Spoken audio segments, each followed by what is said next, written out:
Batman Meets the Avengers by Fringly. Chapter 1. The portal sizzled shut behind me, and the soft glow that had filled the alleyway slowly died away. I cursed myself. You were getting slow, old man. Too slow to be fighting these kids. You should have known that Teleporto was faster than that. You used to take more care. Glancing up, the stars were different. Wrong. Shit. He'd transported me to a different dimension. It was unmistakably an Earth. But which Earth was the question? There were a number of extremely bad options. I quickly grappled to the roof. It was high enough to see the cityscape. Not familiar, also bad. The one blessing was my utility belt. I'd carried my new version today, and so I had much more than normal, which was of use for a situation like this. Slipping a paper-thin laptop from my back, I quickly began a scan of the local electronic airwaves. I was in a place called New York, and it seemed roughly equal to my own dimension in terms of technology. Unless Teleporto was coming back to finish me off, I was going to need to settle in and find some allies, or this could be a long visit. 6 months pass. Time to rise, Mr. Wayne. This is your 4 p.m. wake-up call, the soft voice of Jarvis slipping into my consciousness, and I eased myself from sleep. It was easy to get used to, being away from Gotham, away from the fight. Having a new fight. I decided to punish myself for having slept so well and headed to the gym. As I knew he would be, Steve was already there. The gym was huge. On one side, a 400-meter running track looped around the larger equipment, and on the other, vast weight training machines to allow the more superhuman Avengers to push themselves. I may have worn a tracksuit with the A symbol, but I wasn't ready yet to give up on home, to allow myself to be enveloped in this world. Not yet. Steve was lapping at an incredible pace, and I decided to warm up before joining him. Weights, bike, rowing machine, and then on to the heavy squats. Finally, after 30 minutes, I felt ready. I started at a slow pace, and on the first lap, Steve blew past me. He was an hour or two into his routine. And at this point, he was loose and limber and in full flow. No point in trying to keep up with him until I was in the zone. Slowly over the next 15 minutes, I sped up until I was approaching his speed. He eased up beside me, and I quickened the last few steps so that we were running in sync. Glad you joined me, Bruce. I was worried you'd gone soft, sleeping in so late. Steve smiled and tried to accelerate away, but by now I was ready and kept up easily. You know I prefer the evening, Steve. You take the day shift, I'll take the night shift. I smiled back at him, and then in silence we carried on, round and round for another 30 minutes. Out of nowhere, suddenly an arm smashed across my face, and at last it was on. I grabbed Steve's arm, flipped him over and tossed him lightly, his momentum carrying him off into the middle of the track, his damn reflexes allowing him to flip and land upright. We circled, each now probing and poking at the other, a dance we'd each become familiar with and each enjoyed immensely. It was different sparring with Steve. He was like me, human, and more importantly, able to keep up. There weren't many who could say that, even among the supers, but it had become the part of the day I now looked forward to most. His cool down and my warm-up sparring. We locked and parted. He looked for a Krav Maga kick, and I countered into a judo throw, and at last he went down. I glanced at my watch, 17 minutes, Steve. That's faster than yesterday. He laughed, but slower than when I beat you on Saturday. I reached down and grabbed his hand, and as I pulled, I noticed the twinkle in his eye. I swayed back and felt his fist whisper past my face and countered with a rough chop to his own face. He collapsed, and a trickle of blood dropped down. It was over my hand and shirt, and for a moment, he looked confused, and then he laughed. Damn, Bruce, I thought I might have you. Good hit. He was a damn good sparring partner. It felt strange to slip across the roofs in this city in my old outfit, but I refused to allow them to provide me with something new. Maybe it was stubbornness, maybe something else. To a casual observer, I took a lazy loop over the roofs, as if looking for trouble on the streets. Hopefully that was all anyone might be doing, taking a casual look. I slipped down into the alleys and passed under several bridges and quietly slipped into the sewers. It had taken me weeks to find just the right place and several months more to outfit it. Deep under the streets, my laboratory was secured from anyone bar perhaps Tony, if he cared to take an interest, but it seemed unlikely. Here I could ensure that this world really was as good as it seemed, and if needs be, protect myself. Away from my home, I needed this. an insurance policy. The chemistry equipment was all ready and waiting, and once the doors had been secured, I took no time in beginning, dropping in Steve's blood and separating the mix into 20 different containers. I wouldn't have many chances at this. Each one went into a separate vial, and each vial into a separate machine. A flick of a few switches, and each baked in various lights, acids, and radiations. Time passed slowly, and I occupied myself with sit-ups.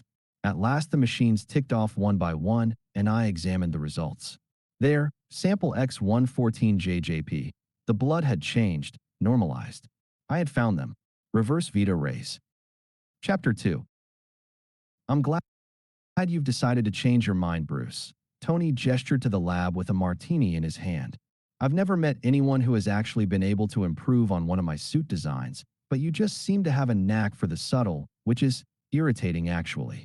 It had taken Tony a long time to trust me, but after the Kree incident, well, save a guy's life a few times by almost sacrificing your own, and it tends to foster a kind of brotherhood.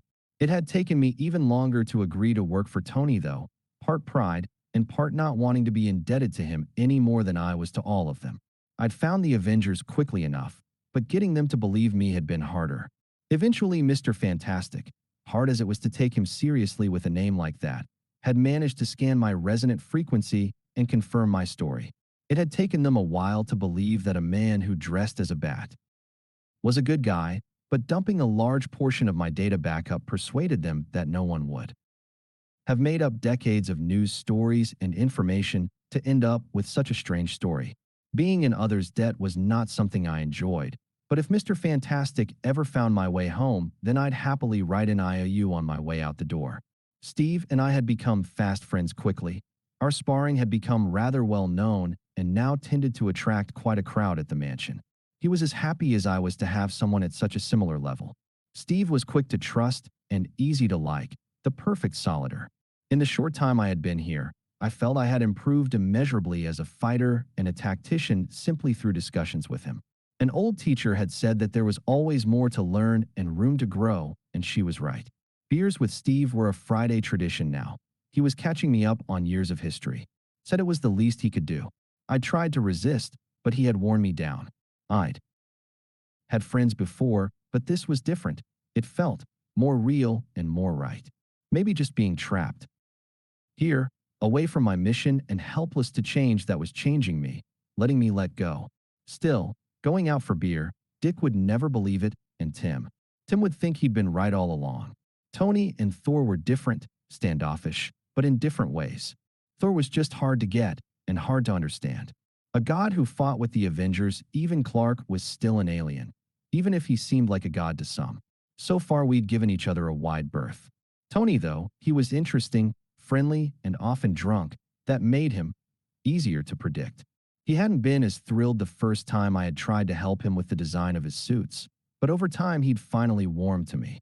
A few life-saving events, and now here I was, in a brand new workshop with a job to work on his suits. I was sure that every single thing I did would be monitored and scrutinized, but I fully intended to do a damn fine job.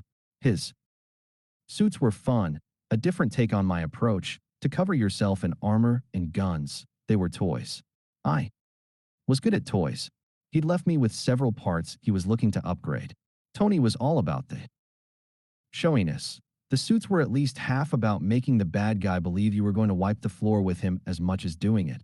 But then he did have a hell of a lot to back that up too. His arc reactor was astonishing, so small and so powerful. If I could get one of those home, then the Batmobile would be getting a major upgrade. 12 hours later, which passed in a flash, Tony was back. Hey Brucey, how was your first day? Invent anything impressive for me. Well Tony, I wanted to tinker and play today, get a feel for where your tech is. I guess I had to play with this shin pad. I held up the bit of metal, one of the few not covered in Tony's intricate glowing circuitry. Wow, you know how to go for the snazzy cell, Bruce. Tony popped open a cupboard, opened the mini fridge beneath, and pulled out a couple of cold beers, and passed me one. So how are you going to make my shins more impressive then? Taking the beer, I laid the shin pad on the desk, and with a click of a remote it turned invisible. Great. That would have been really interesting 2 years ago. Before I perfected invisibility, Tony took a deep drink of his beer. I picked up a pin and tapped it on the now invisible shin pad. Then I clicked the remote once more and tapped the pin where the pad had been. It passed through and tapped the table. Tony stopped, put down his beer, and reached forward, his hand passing through where the pad should be. Better. It was my turn to take a deep drink. I clicked the remote and the pad returned. You made it intangible. Tony was now quiet and attentive, his beer forgotten. Technology seemed to be the only thing that stopped Tony drinking. You think that'd be handy? I tried not to sound smug. He picked up the shin pad and looked at me. Is this real? He checked carefully and looked at the small embedded chips and sensors I had added. In a day? A day. Well, I stopped for lunch. Tony looked at me and burst into laughter. Fuck me, Bruce. You and I are going to get along. Well, he laughed louder and tossed the shin pad on the bench. One damn day, he muttered as we left the lab. He didn't notice that I had taken my remote with me. Chapter 3. Verily, I say to thee, you walls, as Thor shall never take our screamed his warning. A bolt of blue lightning arced down from Thor's hammer to far below the walls of Valhalla, and smashed into the assembled ranks of frost giants and elves far below. The gap was quickly filled with more of the enemy as they poured forward and surged against the walls of the mighty city. I could hear Tony clearly in my earpiece. Even in the middle of battle, he couldn't help his stupid quips. He was worse than Barry. Air. Thor. Maybe less talky-talky, more zappy-zappy. Iron Man hovered gently beside the enraged god. Not that you're not doing a fine job, but we could do with a little reinforcement on the east side. US Guardians are able to take a battering, but these frost giants are huge. Thor's face flushed red for a moment and then calmed. Verily, Tony, I shall go forthwith. Air, don't suppose you could spare me a quick zap here myself, running a bit low on juice. Tony extended a hand towards the god and signing Thor fired a bolt directly into the suit. After a moment, Tony kicked his heels and turned, diving toward the ground and the battle below. The east gate was just beset with enemies, even with Steve, Black Widow, myself, and the warriors, three backing up thousands of Asgardian spearmen. The frost giants were enormous, 20 or 30 feet tall, but quick as well. Another leapt onto the wall from a huge ladder and turned to face me, sweeping the defending guards away with a blow of his huge club. There was no space to maneuver up here. With only two directions, I chose the least suicidal and dived between the giant's legs, slicing upwards as I went with my black sword, and hoping that there would be something painful which might keep this guy down. A bellow from above indicated that I hit something, and clambering to my feet and spinning around, I buried my sword in his calf, forcing him to his knees before lopping off his head. Killing still felt wrong, but this was war and these were monsters. Huge blue monsters in a vast army, and non-lethal wasn't an option here. Steve was in his element, the consummate soldier, barking orders to shore up defenses. He'd already sent backup for me. Together with the four new pike men, I pushed the body off the wall and down towards his brethren. Thor swooped down now and landed near me. Hail, man of bats, where am I needed? There wasn't time to correct him on my name as I normally did, and so I simply pointed towards the gate, where a dozen or more frost giants were trying to force their way in. Without a thought, he dived over the wall and flew towards the gate, smashing into first one and then spinning to crush the skull of a second. If Steve was a soldier, Thor was a warrior through and through. However, even a warrior, even a god warrior needed backup though, and now he was surrounded. Smashing back and forth with his hammer, he was clearing a path, when a crushing blow from behind staggered him. The small break was all they needed, and blows rained down on his head and chest, knocking him to the ground. I dived from the wall and, hacking down an elf in my way, sliced through the legs of two giants, meeting their heads with my returning blade and spilling their brains. A third fell to a thrust through the belly, slicing sideways to spill his guts onto the ground. I looked up and found the sun, such as it was in this strange place, blocked out by a huge figure. A giant, far more vast than any other I had seen, stood over Thor's crumpled body, with his own war hammer raised. Thor looked up and saw the hammer and smiled peacefully, accepting his fate, but this was not to be. The hammer, raised for a killing blow, fell from the giant's hands, and a red bloom appeared as my black sword slowly pierced through from the back to the front of the monster. The giant collapsed, and I pulled my sword clear. The area was now empty, the Asgardian pike men charging forward, and clearing the elf remains away. I held my hand out to Thor, and gratefully he grasped it. Man of bats, you risked much to follow me over the wall, and you saved my life, methinks. I shall not forget this moment. I heaved him to his feet, blood tickling from his ears. The blows of a frost giant must have been crushing to make a god bleed. Next time I'm sure you'll save me. I tried to turn, but Thor had held my arm. Nay, Bruce, I shall not make light of this. Today, you have done me a service. This was not your war, but you and the other Avengers came to our aid and asked nothing in return. This is not your world, but you risked your life, and you saved mine. Verily, Bruce, we are brothers. He then grasped me and lifted me in a bear hug, crushing me slightly and roaring in joy. The day is ours, man of bats. The feast went deep into the night. Thor and the Asgardians were soon roaringly drunk, and even Steve, who I wasn't sure could get drunk, was a little unsteady. I stayed for a while, and then left for a walk. I had someone I wanted to meet. The palaces were built like fairy tale castles, all large landings and peak towers. I wasn't sure where she would be, but the best intelligence I had been able to glean from the soldiers and sentries said she would be close to here. I found her at last near a fountain, huge and ornate. She sat by the edge. Hail Frigga, mother of warriors, queen of Asgard. I stooped low in my bow, and then found she had walked over and taken my hand. Today you do not need to bow to me, man of bats. I saw you save my son. Today I am in your debt. Frigga took my hand and led me to the fountain, and we sat. We spoke for a time about the beauty of Asgard, until eventually she raised the point again. Man of bats, I was serious in my offer. Anything you desire that is in my power, I will give to you for saving my son. I let my head dip. This was important. I kept my mind clear, open, and free of other thoughts.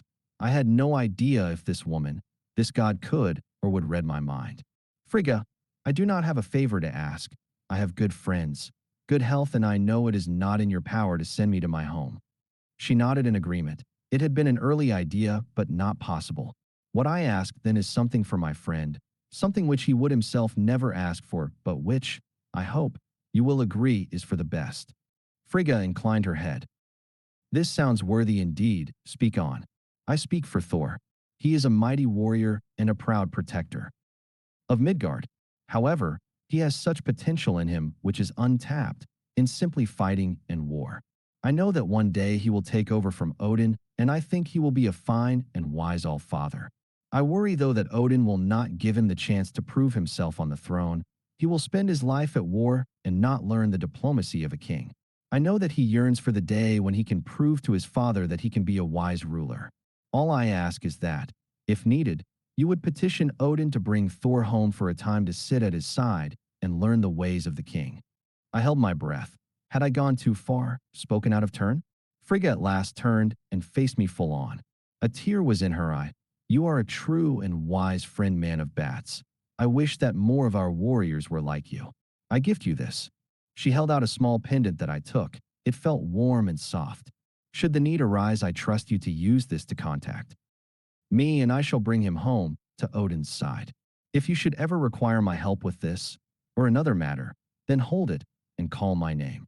Thank you, Frigga, my queen and most wise of mothers. I took the pendant and kissed her hand. She smiled. Now back to the feast, young warrior. I stood and returned to the great hall. Chapter 4. I wasn't sure if Steve had thought it would be funny, or if he was honestly just that hokey that he thought he should send me a one-year anniversary card to celebrate my arrival in this dimension. He and Clark would probably have more in common than we did, but his friendship was unrelenting and overwhelming. Eventually, you just had to give in and accept that you were going to be friends, and I'd become closer to him than to anyone since Dick. I flicked through the mail and marveled that in this dimension it was just as easy to get onto a junk mailing list as it was back home. Bruce Wayne, an exciting timeshare opportunity. Bruce Wayne, get an unsecured loan up to $20,000. At least it was kind of nice not to have to worry about a secret identity here. In this dimension, I had so much less to lose. All my friends were superheroes. I had almost no assets. The Avengers gave me whatever I needed. And it was Tony who footed the bill for everything. I continued to leaf junk mail through until I came to a postcard, and seeing the front, I dropped the mail entirely. Scrabbling, I found the card again. It hadn't been my imagination. Welcome to beautiful Gotham, it was. Right. The skyline, everything. I flipped it over, and on the back it simply said, "Be seeing you soon." Really soon, actually. The voice came from behind me, and turning I found Loki, Thor's irritating little brother. This wasn't our first meeting, and none of the last ones had been particularly nice. "Hello, Loki. I presume this is your work then?" He nodded, pleased with himself. "So is this meant to mean that I'd be seeing you, as in now, or be seeing Gotham?" Loki frowned. "Well, both." He took the postcard and squinted at it. "All right, I didn't get my wording that the best on that one. They can't all be winners. Anyway, look, Bruce, I am here to help you get home." I've been wondering how long before Loki or someone else decided to try to play me off against the Avengers with this hook. You have nothing to offer, Loki, if your father cannot send me home. Then I doubt that all your scheming could manage to achieve the same feat. "Oh, you are right, man of bats," he sneered. "I don't have the power, but I can do something better, though. I can see what is yet to come." He flourished his staff and drew a circle in the air. "Floor 32 of the Baxter Building, for years from now." Inside the circle, an image appeared. Mr. Fantastic was working at a huge machine with Bruce. After a moment, sparks appeared, and slowly a familiar portal was growing. Bruce and Mr. Fantastic hugged, and then Bruce ran to the portal and stepped through, disappearing. "Bruce," Loki intoned, "I can give you the information Mr. Fantastic needs to create this portal today, and you can go home right away." A lovely vision, but hardly one which I'm likely to believe, Loki. You're the trickster god. You can show me whatever you want, and I won't believe it. Why would you even want to help me? What do you get out of this? My voice was a little more certain than I was. Simply seeing the vision was enough to make me yearn for home. If Loki was right, another 4 years was a long time to be here. He waved, and the vision disappeared. "No flies on you. I do need something, but it's a deal which I think you might want to take. I don't make deals with psychopaths. Never have, never will." I reached for my Avengers communicator. Loki spoke quickly. In 3 years, Hulk is attacked by gamma weapons by the military after he destroys a building and kills hundreds of innocents. They don't work. They make him much, much more powerful. Before he is stopped, millions of lives are lost. Among the dead are Captain America, Ant-Man, Black Widow, and me. His rage is so powerful he is strong enough to kill the gods themselves, and it takes nearly the whole world to contain him. It's not the first time. I knew this was true. Hulk was a danger. Raw power was always dangerous. What do you think I can do against the Hulk, Loki? You can kill him. His voice was matter of fact. I laughed. "Me? Why would you even think that? You said it yourself. I am a god of tricksters and schemers, and I can recognize one of my own. I can feel you, feel your brain, and feel the knowledge within it. I know that you have formed plans. You've thought about how you would defeat the Avengers. You keep the plans locked up in a steel trap of a mind, but I can feel the secrets squirming to get out." His eyes were piercing, boring into me. I tried to laugh again, but it felt hollow. "Even if I did have plans, I don't think I could take out the Hulk. I'm not even sure it can be done. Here's the offer, Bruce. I will give you the information to go home. If you choose, you can use it and leave. What I am asking, though, is that you do what you know is the right thing to do. The Hulk will carry on killing and destroying, and he'll kill those who you love and me. It'll be your call, though." A small cube appeared in his hands. He tossed it to me lightly. "Richards will know what to do with this." With a wave of his hand, he was gone. I sank into the couch. The cube was some sort of power, and I had no doubt Reed Richards would indeed know what to do. If it checked out, then maybe I'd have a decision to make. The Hulk was a danger for sure, and if powered by gamma weapons, he could do huge damage. I grabbed my coat, and, after a moment's hesitation, I fetched my old utility belt from the bedroom. Clipping it under my jumper, it felt familiar, and I felt ready for whatever was coming. Chapter 5. We come together tonight to celebrate the departure of an Avenger and a friend. Steve stood in front of the crowd of people who had come to see me off: Avengers, X-Men, various heroes, and others who I had come to know during my time here. Steve pushed on. A little over 18 months ago, a stranger, dressed like a bat, knocked on the front door of Avengers Mansion and introduced himself as an out-of-place friend who was seeking sanctuary. Despite his interesting gimmick, Steve paused as laughter swept over the room, and I tried not to grimace. We took him to heart, some a little quicker than others. Thor drunkenly roared out, "Forsooth, Natasha, I think he means thine," causing another ripple to lap the room. I looked over at Natasha, and she made eye contact. She would be someone I would definitely miss. Steve was still going. He has become a valuable member of the Avengers and fought valiantly and hard for his adopted dimension. No one could doubt his heart and valor, and we salute these tonight.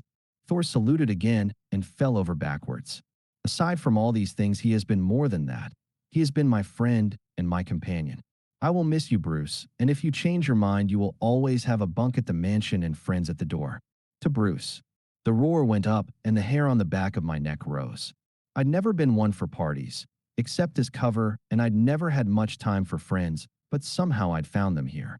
Away from the grind, away from the pressure, and with others, Steve mainly, who seemed to understand me, it had felt a little less lonely. Tonight was the night. In the morning, Reed and I would power up the machine he'd built and see if we could hop dimensions. Loki's information had been crucial, but "you can go home right away" had turned into 6 months of work, round the clock. Still, he'd given the crucial information. It had just taken a while to work out. I glanced at my watch. 9 p.m., plenty of time left. All that was left to do now was to enjoy my leaving party and wait. Grabbing another beer, I went to ask Steve one last time for his mother's hot pot recipe. Even though it would be leaving the dimension, he was standing firm. One by one, the assembled heroes, X-Men, Avengers, and others slipped off to do their nightly patrols, some a little unsteadily, and others headed home, or a few to bed in rooms around the Avengers mansion. At last I was left with Steve, Tony, and Thor, and the four of us sat around the table and recounted tales of past adventures. Finally, Thor fell asleep on the table, Tony passed out on the couch, and Steve headed to bed, and I did likewise. 30 minutes later, the mansion was quiet, and I was ready.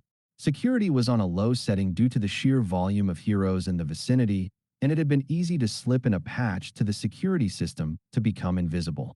Slipping through the hallways at night, I was less than a shadow, less than a breeze, gliding along until at last I came to the door I wanted, and swiftly I was inside. Asleep on the bed, a drunken Bruce Banner, I'd made sure he'd had as much as he could manage before being taken to bed. He was tucked up and snoring lightly, the mood casting a glow across his boyish face.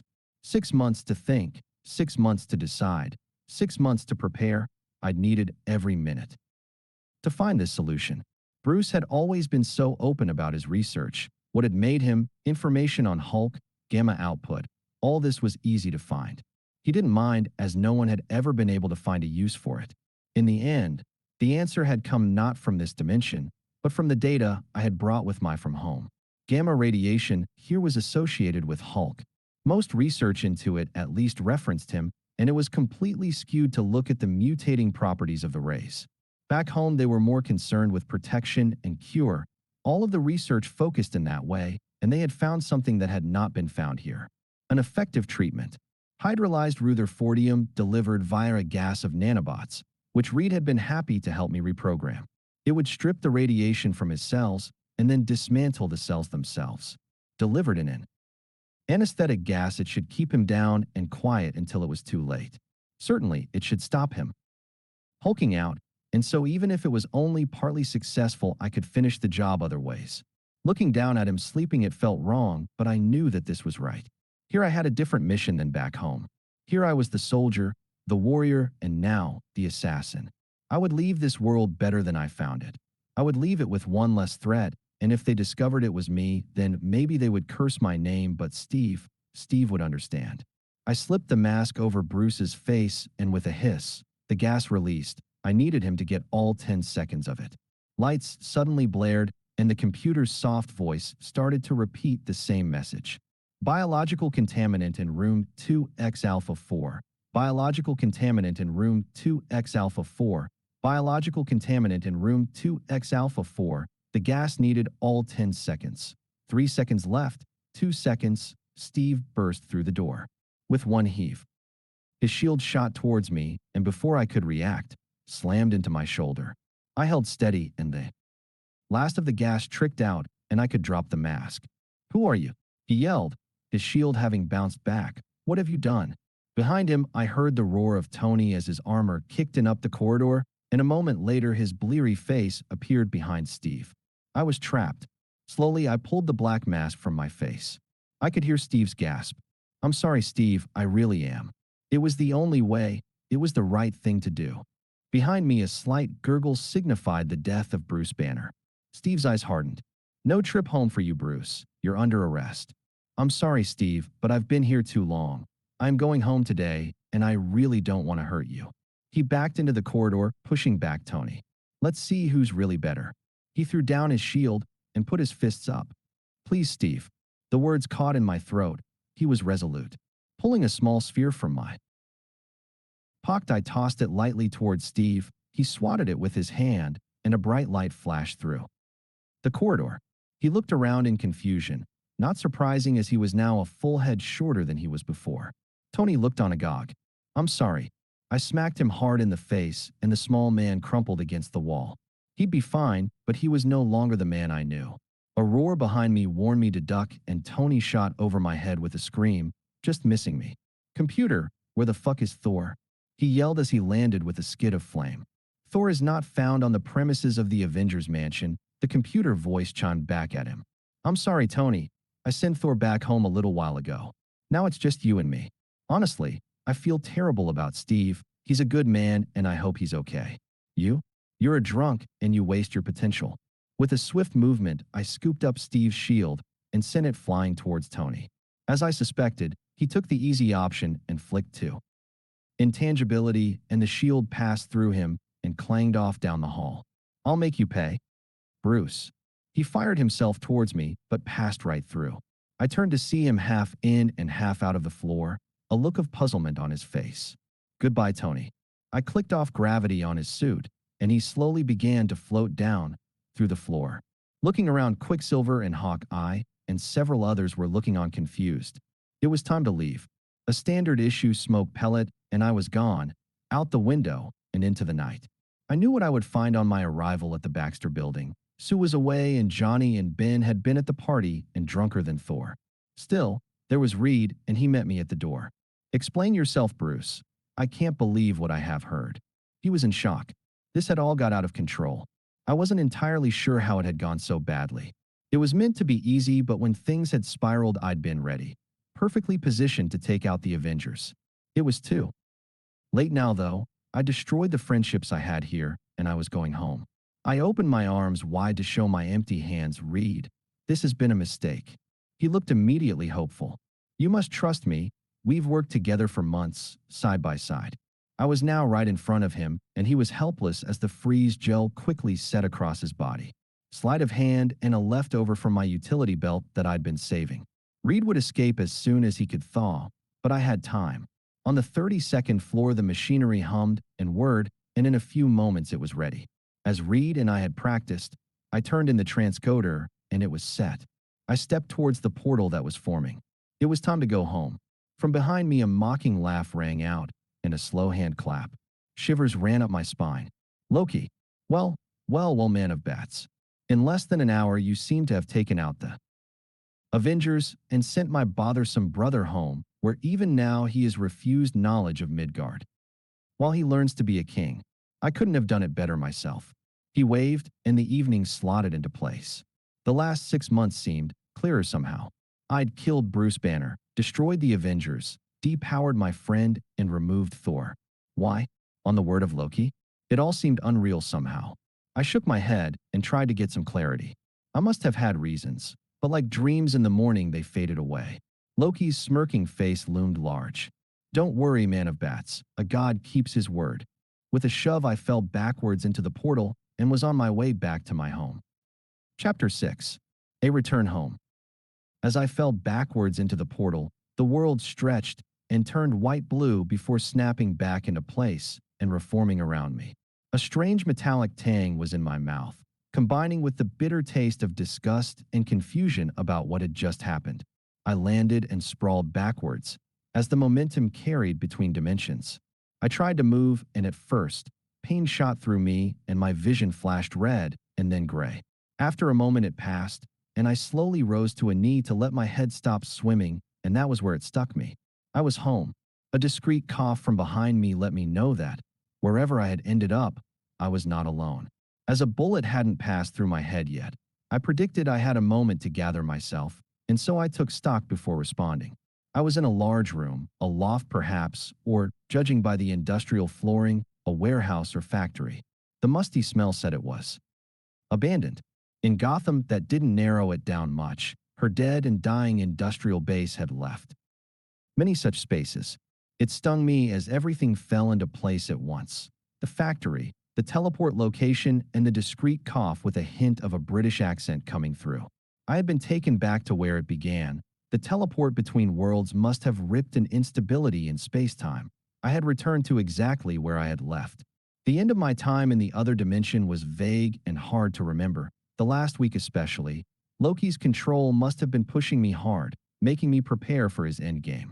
Luckily, for me, by pushing me to my extremes, I had ensured that my utility belt was stocked with every extra trick and toy I had picked up, and I had more stashed around the ninja-style costume I was wearing. The cough came again, this time a littler more insistent. A floorboard creaked, and I estimated that there were 5, maybe 6 large men there as well. I took my time, stood, dusted myself down, palming several small objects from my belt, and turned. Teleporto was standing 15 feet away, with 6 goons, a look of confusion on his face. The costume was probably all that had saved me. I could be a criminal or potential ally, and so right now he seemed puzzled more than anything at a stranger warping into his base. He broke the silence. It's rude to teleport into someone's private home, you know. His voice was cocky, far more than it had been before. If I had been gone 18 months, then I wondered what he had been doing all that time.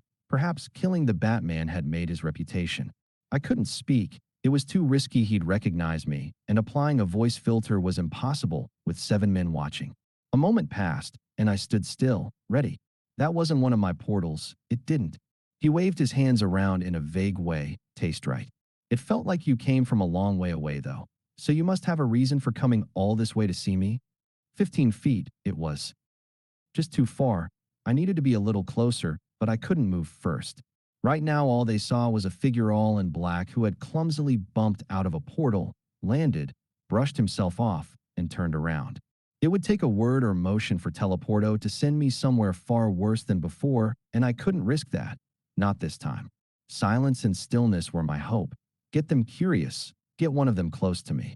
After a few seconds, one of the henchmen spoke, a large one, who I remembered after a moment was called Ox. He'd previously been a goon of Penguin's, and I wondered if that meant anything, or if Penguin was just doing a stretch and Ox had gone looking for work. In Gotham, a 7-foot-tall man with loose morals and a criminal record was able to find goon work easier than he could find a beer.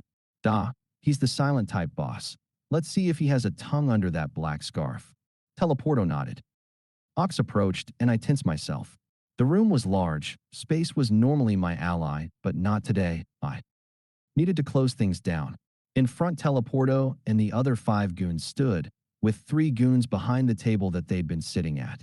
Further back, there were doorways, probably smaller offices, but potentially dorms, and that could mean more men. Teleporto was the main threat, though. None of the goons looked to be wearing technology of any kind, and so were likely just muscle. Ox was now 4 feet away, and thankfully he'd made an error. His body was blocking me from the others, and this gave me an extra split second to move before they could react. He reached for me, and I spun, letting his hand pass me, and then grasping it with one arm. High near the shoulder, I popped it from its socket. Simultaneously, my hand lashed out, and 3 tiny beads flew towards Teleporto, too small to see. The pop of Ox's shoulder was audible, and the others began to react, but by then it was too late. As Teleporto tried to raise his hands, which had been cockily by his side, they were enveloped by a blue growing vapor, frozen, useless.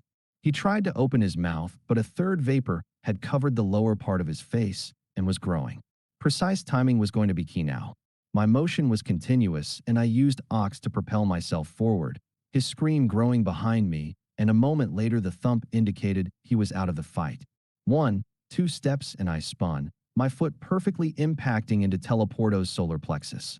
I heard the breath whistle out of his nose, and then the vapor grew and cut his air completely.